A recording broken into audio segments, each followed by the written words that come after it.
Padma Rao at Canada House, the official residence of the High Commissioner of Canada in New Delhi. And here to straight talk with me is High Commissioner Nadir Patel of Canada. Welcome to the show, to Straight Talk, High Commissioner. Thank you very much, Padma. Happy to be here. I'll start, High Commissioner, with the 150 years that your country is just going to celebrate. You have a huge birthday coming up on July 1, and it's Canada's a young but a very modern country, and India, on the other hand, is this ancient country, but is still sort of on the way to modernization. So, what is the synergy? What can both countries draw from each other or learn from each other, given this very unique, diametrically opposite synergy? Well, first of all, let me just say we are celebrating Canada's 150th anniversary this year, and it really is an opportunity to stop, reflect, take stock of our relationship with India. And if you think back to the fact that the first Canadians of Indian origin go back to the 1800s, late 1800s, I would say that India and those of Indian origin have played a very significant role in contributing to shaping Canada's 150 years as well. And now, of course, with over 1.2 million Canadians of Indian origin, those people-to-people links are very, very strong. And so it's great for us to reflect on that here in India as we celebrate our 150th anniversary. We have much in common as two countries, not only in terms of our democratic institutions, our people-to-people linkages, but common interests in trade, investment, collaboration on the world stage through multilateral fora. We've had a long history of working together on different initiatives around the world. So it's not only a celebration of Canada's 150th anniversary for us here in India, it's also a celebration of the relationship, and that's how we look at this. Let me just take you back to the 1800s when you mentioned. Could you expand on that? That's something not. I think you mean the Lascars or whatever. This group that were taken as from South Asia by the British. No, what I'm referring to is if you look back at Canada's history in the late 1800s, you can trace the origins of the first settlers into Canada from India at that time. Most of them came from Punjab, and it was a mix of folks working in farming, working on the railroad, working in the forestry sector. And the roots of that diaspora presence in Canada goes back a very, very long way. And I say this because as we look through 150 years of history, those from India have played a role in helping us shape the country that we are today. That is amazing. That is actually a fact that very few people know, because most people in India imagine that immigration to Canada came much later. In the 70s, it began in the 70s, and then just continued to carry on from there. High Commissioner, let me come to nuclear, because that's been one of the prickly issues between Canada and India. But we were rich. I mean, for years and years, for decades, India was a kind of a nuclear pariah for Canada. There was no civil nuclear cooperation. The 74 nuclear test was a sort of a turning point. India-Canada relations were plunged in this sort of deep freeze for years. But could you outline the nature of that relationship today as far as civil nuclear cooperation is concerned, but also touch upon briefly India's entry into the nuclear suppliers group? Sure. Let me say that we have a very strong relationship with India as it relates to our civil nuclear cooperation. The nuclear cooperation agreement finalized in 2014, the administrative arrangements that followed really set the foundation for the current stage in our nuclear relationship. And you go back to the 70s and 80s and some of the challenges at that time, the reality is that's largely forgotten. That's the past. If you look at me and my generation of leaders, it's not even on our radar screen. So we're really focused on where things are at today. The nuclear cooperation agreement also facilitated the shipment of uranium sales from Canada into India, which are working quite well for the civil nuclear energy ecosystem here. And we look forward to building on that a little bit more. We also had a delegation from the Canadian nuclear industry visit India over the past year and a half or so. A number of companies are actively exploring new opportunities here, and it's quite a bit of a mix in terms of that ecosystem. It could be waste management, training, nuclear cooperation in terms of technical capacity building, and of course new reactor technology as well. And so I would say that that relationship is firing on a pretty good note right now. As it relates to government to government, we also have a joint working group between officials in our respective nuclear agencies in terms of working together around policy capacity building, sharing of best practices and the newest of technologies as well. And the last meeting of that working group was within the last 8 months or so. As it relates to the Nuclear Suppliers Group, Canada has made it very clear, and we continue to advocate, that we would welcome India's entry into the Nuclear Suppliers Group.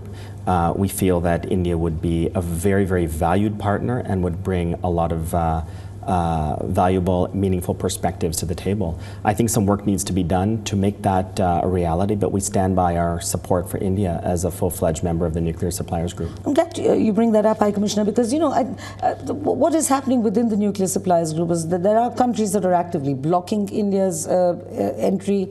There are countries that say that, look, we just want to rework the rules, the regulations according to which people can which countries can join the NSG, and then you have a set of nations who are actively blocking India's entry into the NSG. Now you have Canada that says that it supports India's entry into the NSG. But surely a little more, does India expect your action to be a little more proactive? Let me put it conversely, what is Canada doing, going beyond just saying we support India, to actively convince the rest of the Nuclear Suppliers Group that India is a worthy candidate? Well, there have been active discussions through formal channels as well as informal channels, and if Canada can play a role, we'll play that role. I think coming out and supporting outright in itself is a very significant statement coming from Canada, who can play a role. We're not obstructing, we're not stopping in any way. And I think the diplomatic channels of discussion, negotiating, but also advocating why Canada supports India, I think is very, very important. And we take advantage of those opportunities to do that. And we'll continue to do that. We work very closely with our colleagues that support India's entry as well. And if there is anything more we can do, we'll certainly make that clear to our friends in the Indian ministry that we'll be happy to step forward and support in any way we can. Bilateral trade, I'll go to trade, High Commissioner. There were, because of a host of issues in India, that was an area that also suffered, because when you look at certain issues in India through Canada's, let's put it this way, constitutional prism, which is embedded in human rights, and not everything passes muster or has passed muster in the past. But at least by the time that the Indian economy liberalized in the early 90s, it's changed. Bilateral trade is now up to nearly 8 billion. How much more? Because you've been here 2.5 years, so I think you have, you're closest to what's happening on the ground here. What is the actual potential? What is the untapped potential that you see in Canada-India's trade ties? Which, perhaps for some reason others in Canada don't see yet. Well, let's take stock of the last 2.5 years or so. Two-way trade between Canada and India is up about 30% in the last 2.5 years. And it's balanced, which is very, very good. It's healthy for both countries. If you look at all the metrics across the board in that period of time, they're rising quite dramatically, and people don't necessarily realize the full scope of that growth. For example, if you look at the fact that there are 1,000 Canadian companies that are actively engaged in business here in India right now, that's very significant. A year earlier, it was about 930. A year before that, it was about 880. So you can see the trend line of growth. Of those 1,000 companies, about 400 Canadian companies are physically present here. Some of them are big multinationals that are making in India, like the Bombardiers of the world. Some of them are small rep or sales offices. It's quite mixed. But a year earlier, it was about 370. A year before that, it was about 320. So you can see that the growth continues. On the investment front, two-way investment continues to grow, but Canadian investment into India in the last 2 years alone has gone up about $15 billion, which is very significant. Mostly institutional investment, pension funds, large infrastructure investments, long-term investments.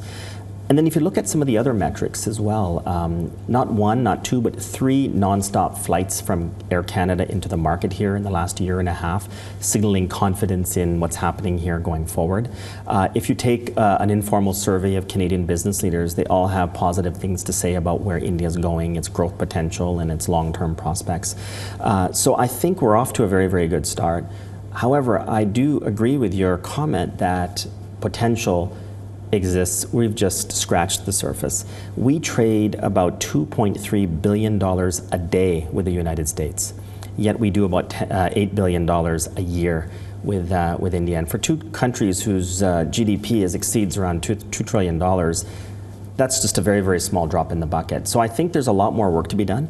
Some of the efforts that we're making are around sharing the India narrative, talking a bit about the economic reforms that are taking shape here. We very much subscribe to Prime Minister Modi's liberalization initiatives around investment, around trade, some of the flagship initiatives, investing in cities, building in India, digital India, skilling India, focusing on education. They resonate. Canada has a lot to offer in these areas, and we see this as a step in the right direction. We, of course, remain keen on concluding a free trade agreement with India. Our negotiators continue to discuss, and we look forward to concluding an agreement that could further set the foundation for greater growth for both sides in terms of two-way trade. And this clearly remains an area of priority for our government. Our Prime Minister, our Trade Minister, our Foreign Minister have singled out India as one of our top priorities, not only from a bilateral relationship perspective, but also for trading, partly because it creates jobs for Indians and Canadians, and we see this as a way forward to prosperity. So a lot more work to be done. I'll just conclude on this by saying that about a week and a half ago, I led a delegation of 138 Indian companies to Canada. The first time we've done something like that and that big. And part of the reason, of course, was to forge new B2B relationships, talk about two-way investment. What's some of the feedback you got? The feedback was very positive because, and this was the third objective, the India narrative, the India story of what's happening here isn't widely known in Canada as well as it should be or could be. And this is something that I really want to correct or change. It's very easy for Canadian companies to do business in the United States because of geography or even Europe, or because we have a free trade agreement with not only the US, but now with Europe as well. And I think there are myths about doing business in India, geography, distance, language, and we're trying to correct some of those, as well as to see and showcase what's happening here provides opportunities for both Canadian and Indian companies. So the feedback was very positive, and it was very eye-opening to see the pace of growth for both Indian and Canadian companies. What about pricing, High Commissioner? You know, I mean, when Canadian companies come to India, you're pitched against Japanese, Korean companies. You see how well they're doing here. Is it? I mean, there are two ways of looking at this. One is you come in and you drastically cut prices. I don't know how that works in economic terms. The other way of doing it perhaps is by saying that, look, you know, just placing so much confidence in the quality of one's goods that one says, you know, that once the customer knows you know, how terrific our quality is, he would be willing to pay more, or, you know, which is the approach that Canada takes? It's less about pricing for us. In fact, I would say that there is plenty of opportunity here in India to go around, not only to Canadian companies, but to other partners around the world. We thrive on the fact that we have some unique skill sets, capacity, expertise. It could be technology, it could be resources. We are, you know, the largest importer of pulses come from Canada. There are a number of other industries that we have a lot to offer that are very different than some of the partners that trade in higher volumes between India and those other countries. So it's less about pricing, and I think we have enough that we can stand out on our own. The key is really to explore how we can increase that volume and explore new areas of growth potential as well. I'll come to defense, High Commissioner Patel. You know, India is the world's largest purchaser of defense equipment. Canada, what can Canada sell India? And again, how competitively, you know, in light of the fact that India has really close and excellent relations with Israel, for instance, and the United States, of course, and Russia. And also what would interest me again is, you know, how does your faraway parliament in Ottawa actually view defense, the sales of defense equipment by Canada to India? Well, first of all, our defense minister just a week and a half ago announced Canada's new defense policy review results and talked about Canada itself making a very significant investment going forward in defense trade, technology, and whatnot. So some similarities between that and what's happening here in India.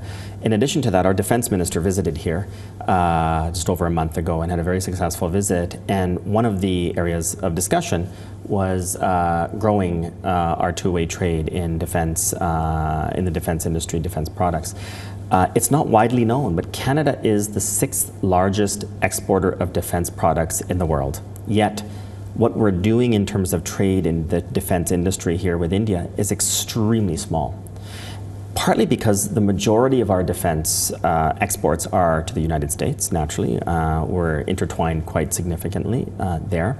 And partly because I don't think we've marketed extensively or as aggressively as we should our defense industry capacity in places like India, and that we're working on now. We're really trying to ramp that up. We've had some good discussions and are trying to showcase a bit more about what we can do. In terms of some of the areas that stand out, we do have a lot of expertise in land movement systems, light armored vehicles, but the vast majority of our companies are feeding into the global supply chain of defense products, defense electronics, defense software, platforms. It's quite a mix, but it usually feeds into the overall ecosystem. And so when you take that and parlay that into what's happening in India, there are certainly opportunities for us to see some growth there, and it's one of our areas of focus going forward. There's also cooperation, High Commissioner Patel, between India and Canada over anti-terrorism operations. But now, on the other hand, Mr. Patel, as I was saying, there are many banned South Asian militant groups like, for instance, the Liberation Tigers of Tamil Eelam in Sri Lanka, which I've also covered for a very long time, and the Khalistan Liberation Movement in India. Somehow, groups like that seem to find it easy to keep their movements alive and their philosophies alive in Canada, where many of them were accepted as political refugees. So, these are concerns from our point of view, or from the Indian perspective or the South Asian perspective. How would you address those? Well, first of all, let's be clear. Canada and India cooperate in the area of anti-terrorism. We have a joint working group on counterterrorism that meets every year. We also have a deputy NSA level dialogue that takes place every year as well. The most recent discussion was in January of this year in Canada. And our security agencies continue to cooperate quite extensively, and we look forward to building on that momentum going forward as well. In terms of some of the other issues, let's be very, very clear, and our defense minister, when he was here, made it very clear as well, Canada does not tolerate any form of extremism or terrorism in Canada or around the world, period. And I think there should be no doubt about that. When you look at the fact that there are organizations, not only in Canada but around the world, that have certain views, if any laws are broken in Canada, we will step forward, and we have stepped forward, and we will ask our police agencies to investigate promptly. And yes, when you talk about movements that support, for example, a Khalistan, if anything contradicts any Canadian laws, we don't take that lightly. But at the same time, we make it very, very clear that we certainly do not advocate any type of movement that would support the breakup of any country. And that was loud and clear by our minister, and that continues to be our position. So what you're saying, High Commissioner, is that none of these groups or organizations or people who float those philosophies have actually overstepped the limits from the Canadian legal point of view? Well, if they do, or if they have, then we would have or will investigate. And we have done that. We have done that. And again, part of this is also driven by cooperation between Canada and India. We want to see that continue, and it does continue on a very solid footing as well. There's been another very interesting development, High Commissioner Patel. Of course, there have been Indian students going to Canada for very, very many years, but after the election of the United States President Donald Trump, there was a sudden surge of students going to Canada instead, or many who were enrolled in the United States are looking to head across the border to Canada. I think it was a 70% surge. Could you name, I'm just really interested, if I were to ask you to name 3 or 4 things that Canadian universities are better at, or just do better or offer better subjects or whatever you like, just 4 or 5 things that you could highlight. Let me step back and clarify. So first of all, From 2015 to 2016, the number of students from India into Canada went up by 70%. That number, in my view, had nothing to do with the Trump administration coming into office. However, this year, 2017, year to date, in the first 4 or 5 months of the year, we had an approximately 230% increase year over year. Now, I won't point to any external factors that may have caused that increase, but let me say what we have been doing. We have been, over the last couple of years, much more aggressively marketing Canada as an education destination. And I think we're succeeding on that front. The results are pointing to that. Yes, there could be other reasons, whether it's in the US or in Europe or elsewhere, that could be contributing to that. And we have certainly taken market share away from some of those other countries. But it's complemented by the fact that we've really stepped up our efforts. In addition to that, we have a Prime Minister, our Prime Minister, who advocates inclusiveness, diversity, leveraging multiculturalism, linguistic diversity, religious diversity. So we've created a very safe and welcoming environment for students in Canada. That's getting out there, known a lot more. Our study permit visa application process is a lot simpler, a lot streamlined than it ever used to be, and stands up really, really favorably compared to other countries as well. The cost of education in Canada for the quality is very, very cost competitive, and both living costs as well as tuition costs are a lot lower than some of the top schools in other countries. And then, of course, the quality of the education in Canada has long been and continues to be world leading as well. And I think if you take all of those elements collectively together, it's not a surprise that Canada is in fact stepping up in a big way in terms of attracting students. The only thing I would add to that is while we are very keen on continuing to recruit students from India to Canada, we also are very active in expanding the education relationship. We'd like to see Canadian students study in India as well, study tours, modules, exchange programs, or ultimately dual degree programs. We also are advocating more joint research collaboration between Indian and Canadian universities and think tanks and the like, faculty exchanges, train-the-trainer programs, executive education programs. And at the end of the day, it doesn't matter if the student who studied in Canada stays in Canada or comes back to India. The reality is that experience will have been very positive, that these students will be ambassadors for Canada-India relations for life, which is why we want to continue to promote that. And you know, for me, education is part of my job, but it's also a personal priority. I wouldn't be where I am today if it wasn't for education, so we'll continue to see those numbers rise rapidly. What are the subjects that Canadian students could come here and study? I mean, what from your point of view would be something that perhaps Canadian universities don't offer them? I think it's less about what we don't offer, but I think it's more about the global experience, the global mindset. To interact with Indian students in an Indian institution in India provides an experience that you can't replicate in Canada. And then that will make that Canadian student, no matter where they are, much better rounded globally. And I think that adds to their education in a way that you cannot learn in Canada. So it's less about the subject itself, but it's about that global experience that you can't teach. You have to experience it, and I think that's really important. So. I come to the very, very last part of this interview, High Commissioner Patel. It's particularly interesting that you belong to both Canada and India in a way, and that you were born in Gujarat, but here you are representing Canada in your country's highest office in the Indian capital.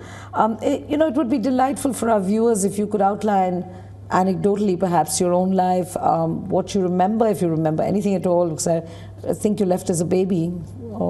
So let me clarify, I was actually not born in India, despite I know there are some news reports that have said that. I was born in the UK. That doesn't take anything away from my heartfelt affinity to India, of course. How do I characterize this? Well, first of all, I am first and foremost Canadian, let there be no doubt about that. But I'm very, very proud of my Indian heritage, and I'm just as proud of my Gujarati heritage as well. And clearly there's nothing better than to represent Canada abroad, except representing Canada in India abroad. That's really, really special. My first visit here, I was 9 years old in 1980, and I have very vivid memories of meeting family, experiencing a train, or visiting villages with no electricity, or meeting people from different cultures and religions and languages, and that stands out. Fast forward to multiple visits over the last couple of decades, and I've seen three things. One, I would say rapid growth and change, even year over year. From year to year, I would see something different, something developed, a new road, a new highway, a new factory, a new school, whatever it might be. And that pace of change continues now under Prime Minister Modi's leadership as well. Secondly, no matter through thick and thin, good and bad, the people have always been welcoming, warm, friendly, and I found very happy. Anybody I would meet in all walks of life in India then and now were very, very part of what made the visits here extra special, and part of what makes my job as High Commissioner extremely special. And third, I would say that you don't have to be of Indian origin to be a successful High Commissioner. We've had many great High Commissioners over the past several decades. But being able to speak Gujarati, being able to understand Hindi, being able to understand a joke in Hindi, or being able to understand the culture or the nuances of a region are an asset. It can be an asset. Not essential, but it can be an asset. And that is what our government is all about. It's leveraging diversity, valuing diversity and inclusiveness, because it can, in fact, help and be an asset. And I think that's what I embrace the most. That comes with additional responsibility as well. You want to deliver, you want to succeed, and you want to be able to show that you can actually demonstrate that that asset is a lever that can help you succeed. I hope I'm doing that. I think I am. And I look forward to the next couple of years to build on the momentum we've created as we continue to celebrate future Canada Days as well. Thank you very much for a most interesting conversation, High Commissioner Patel. It was great that you made time for Straight Talk and WION. Thank you very much. Pleasure meeting you. Thank you so much.